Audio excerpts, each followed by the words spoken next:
Let's next solve exercises on Wilson's theorem. In this first one, we have to determine whether 17 is prime by deciding whether this congruence, I forgot to complete the sentence, is true or not. Okay, of course we know that 17 is prime, but let's just act for now that we don't know, as if we don't know, and let's calculate this congruence without using Wilson's theorem. Okay, so if it turns out to be true, then by the converse to Wilson's theorem, it follows that 17 is prime. So let's see the solution.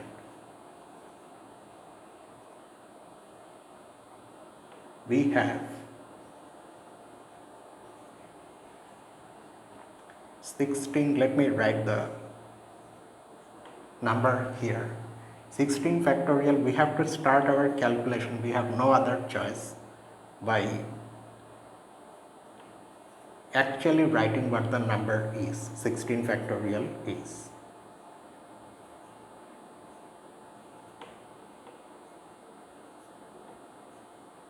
11, 10, 9, 8, 7, 6, 5, 4, 3, 2, 1. Let me write mod 17 here. Okay. It looks weird, I am writing mod 17, but you understand, you are supposed to write it here. But anyway, so now next what we do, we note that 16 is congruent to minus 1 modulo 17. So we can now replace the first few numbers by some other numbers.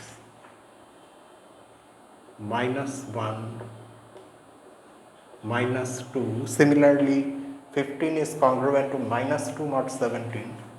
Like that, if we continue, you will see that we can go this far. Minus 6, minus 7, minus 8. Okay, so minus 1, 2, 3, 4, 5, 6, 7, 8. And then you see that you are actually getting those numbers, but they are positive counterparts. And these numbers you do not change. And even more than that, you change the order, you reverse the order in which they appear here. That is, you next write 1, 2, 3, 4, 5, 6, 7, 8.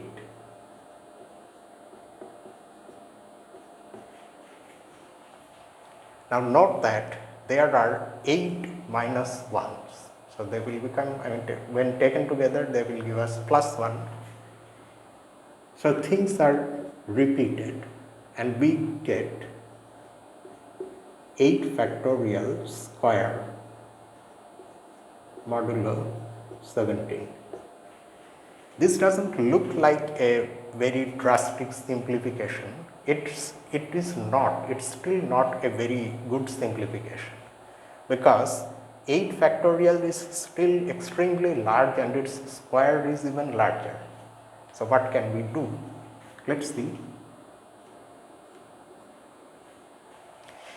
Luckily, there is a way of writing 8 factorial so that things will be simplified. We can write 8 factorial like this. 2 times 8 times 5 times 7 times 3 times 6 times 4. And we have to see whether we have written everything. There is of course no need to write the factor 1. Are we having everything? 2, 3, 4, 5, 6, 7, 8. Yes. Now, what's the advantage of writing 8 factorial like this? You can see that if you do the multiplications, 16, 35, 18, mod 17. 16 is congruent to -1. Still there is more room for simplification. That is why.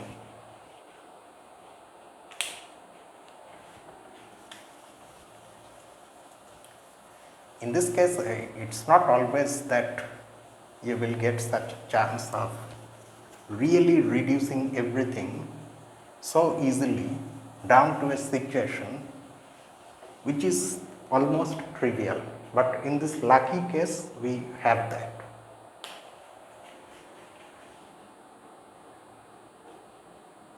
So 16 is congruent to -1, not 17, so you can replace 16 by -1. 35 is 34 plus 1 and 34 is divisible by 17, so that means 35 is congruent to 1 modulo 17. Similarly, 18 is congruent to 1 modulo 17 because 18 minus 1 is 17 itself.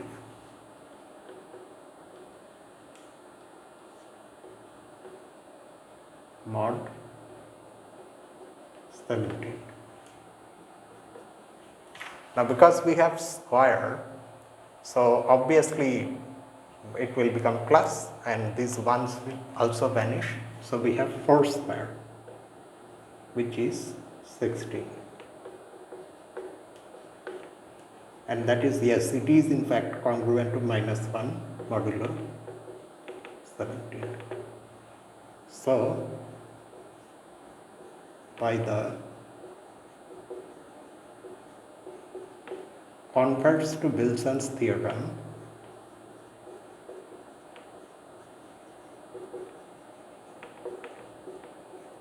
(17) is a prime.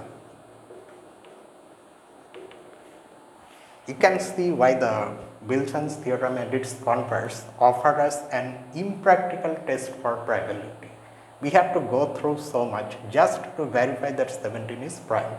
It's easier to see that 17 is prime by dividing by the positive integers lying strictly between 1 and 17. None of them divides 17, so that's why 17 is prime.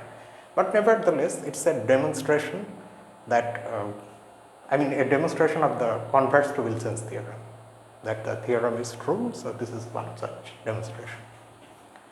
So, that is our solution. Next, number 4, show that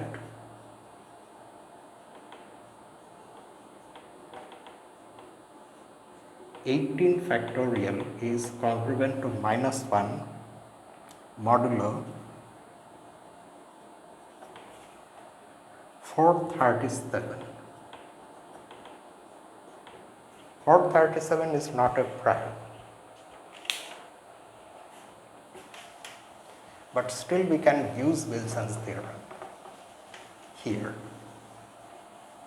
437 is actually a product of 2 primes, and to them individually we can use Wilson's theorem, and those 2 primes are 19 and 23. So, the modulus is 437 here, and we have to show that 18 factorial is congruent to -1 modulo this modulus.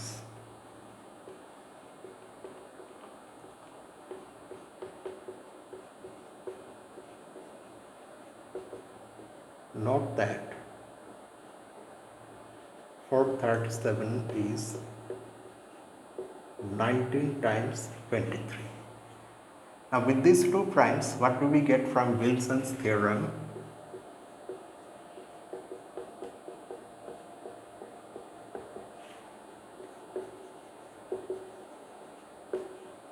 One of those congruences is actually the one we need, modulo 19. Okay, in fact, this is what we need.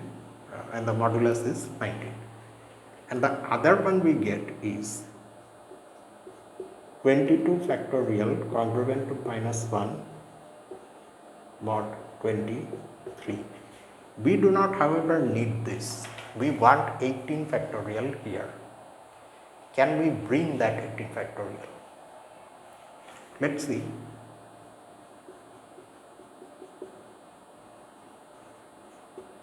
Let's take the second congruence and write it separately. This implies what? 22 times 21 times 20 times 19 times 18 factorial is congruent to minus 1 mod 23.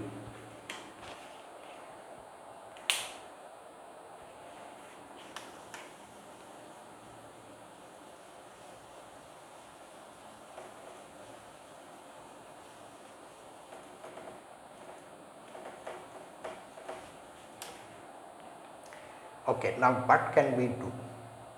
Here we can do something similar to what we did in the first exercise, the second one, number 2. So in place of 22 we can write minus 1 because 22 is congruent to minus 1 mod 23. So that way these numbers will get reduced.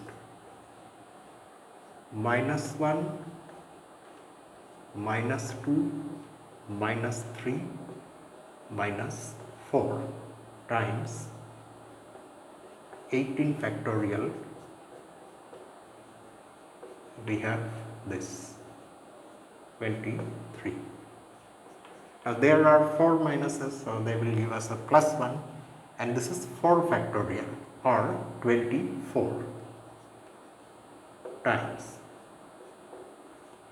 18 factorial mod 23. Now 24 is congruent to 1 mod 23. So we are almost there. And that is why after reduction we really have the same congruence for the modulus 23 as well. Now we know that since these two are distinct primes, so they are relatively prime, and so what is this congruence telling us? It is telling us that 19 divides 18 factorial minus minus 1. Similarly, 23 divides 18 factorial minus minus 1.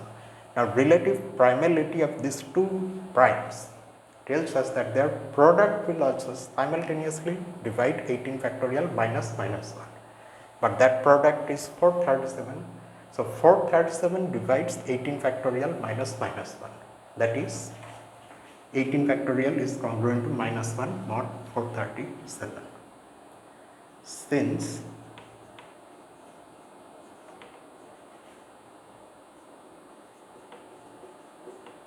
these two are relatively prime, we have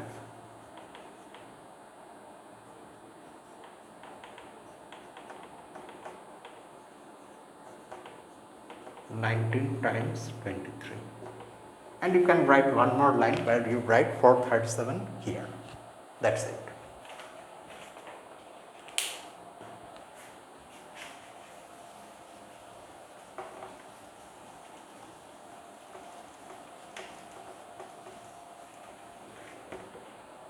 So note that in this second problem, that means the fourth exercise, we actually had to use Wilson's theorem. Without Wilson's theorem, we won't get those first two congruences. Next, this one doesn't involve any concrete number. Given a prime P,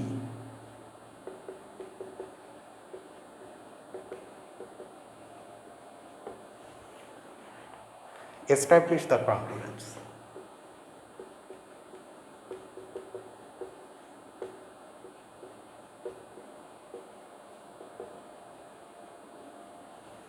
What congruence? P minus 1 factorial is congruent to p minus 1 mod. Now this modulus is a sum, the sum of all positive integers up to p minus 1. This is what we have to show. Note that p is any prime, so p can be 2 also. In that case, the congruence is very easy to see. So we can mention that case in the beginning of the solution itself. When p is 2, the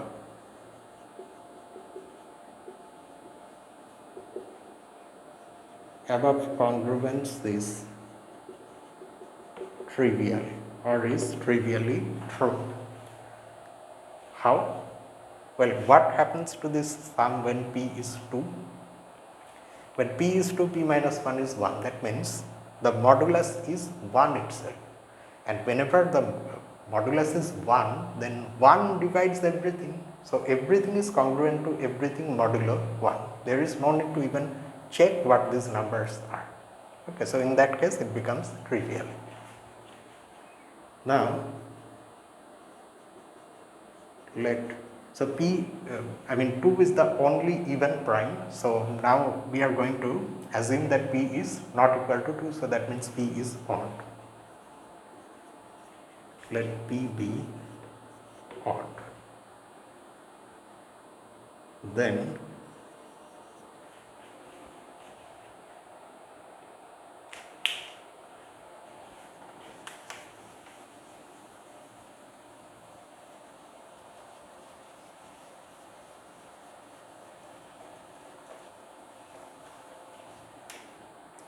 let's take the difference of these two numbers.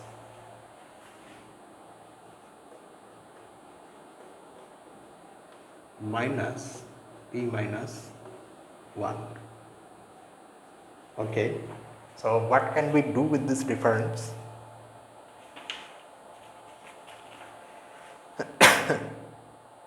We can take p minus 1 common out, obviously, because this is p minus 1 itself, and here also p minus 1 is one factor. If you take p minus 1 outside, you are left with p minus 2 factorial, and here we will have 1. Now next what we are going to do, we are going to write like this: 2 times p minus 1 times p. We have written an extra 2, so we divide by 2. Alright. And along with that, we have to adjust this p as well. So here we divide by p. Okay. Now how does this look? You see, we know one thing though. Because p is odd, p minus 1 is even, so this p minus 1 times p divided by 2 is an integer. So this part is an integer. However, what about this part? What about this fraction? It looks like a fraction. Is it really a fraction? Actually, it's an integer, and it follows from exercise 5, in fact, which you have to solve that. Okay, because it's an odd numbered exercise, I am not going to say anything about that. But from that exercise, it follows that p divides this. We are going to mention that here. Now, by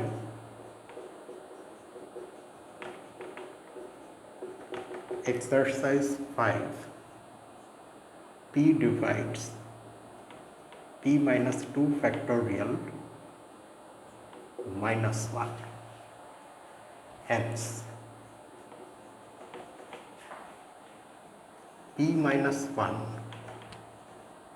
times p divided by 2. So this is also an integer, and this already is an integer, 2 is an integer. So this divides this difference.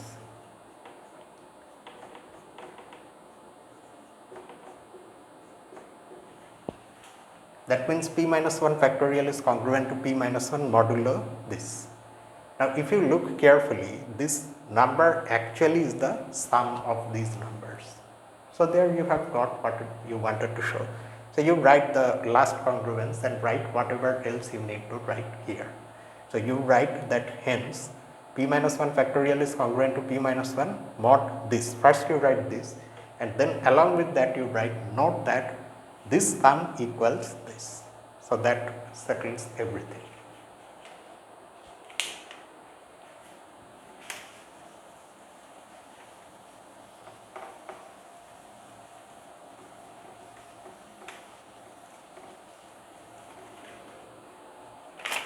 Let us see another one. For this I will give you a hint, you have to do the calculation. Find two odd primes p less than or equal to 13 such that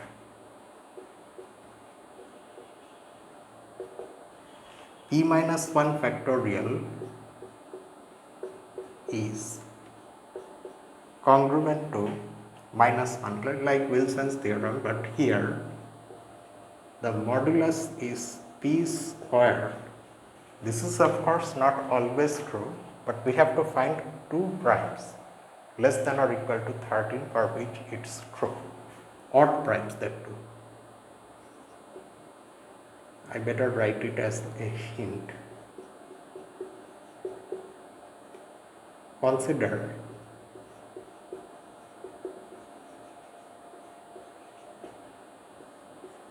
the odd primes 5 and 13. Okay, so you verify. In fact, for 5 you can do it now itself. What is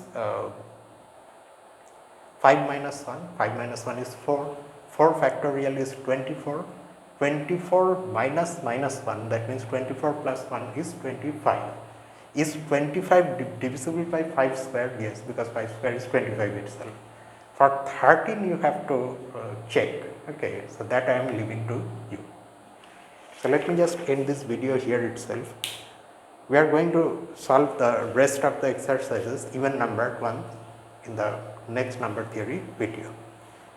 And tomorrow also of course we have an upload, and I don't remember what it is, so we will see what it is. So see you tomorrow with whatever there is in the schedule, and that's it for tonight. Until then, this is me, Lucifer, from a mathematical group. Have a nice day.